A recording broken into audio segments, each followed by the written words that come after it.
In this video, we're going to be talking about writing sentences in active voice, or active tense, versus the passive tense. And it's important because when you write in an active voice, the sentence builds on itself and is easy to understand.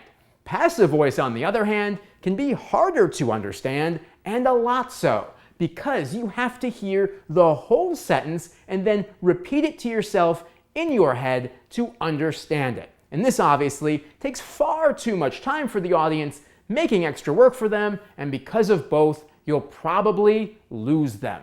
We're about to take a deep dive into active tense, but first, here's a funny meme that is a great example of the two, and also a comical third one that's obviously a joke.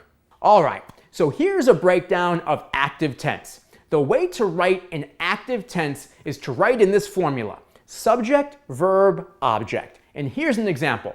Over 1/3 of the applicants to the school failed the entrance exam. The subject, who's doing the action, are of course the applicants. The verb, failed. The object is what they failed at, and that of course is the entrance exam. And again, the sentence builds on itself and therefore is understood quickly.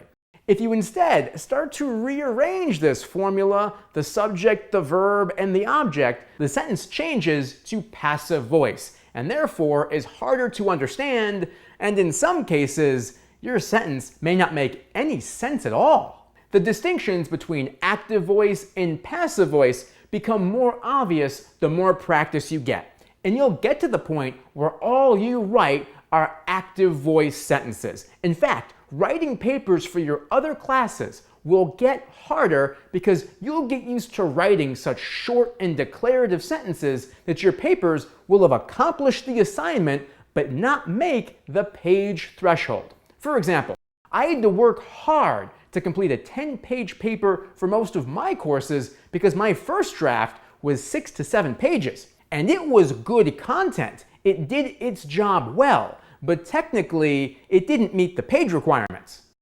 Mastering broadcast writing will do this to you. And as always, as you get some practice in this area, if you have any questions, please feel free to reach out. I'll see you in the next video.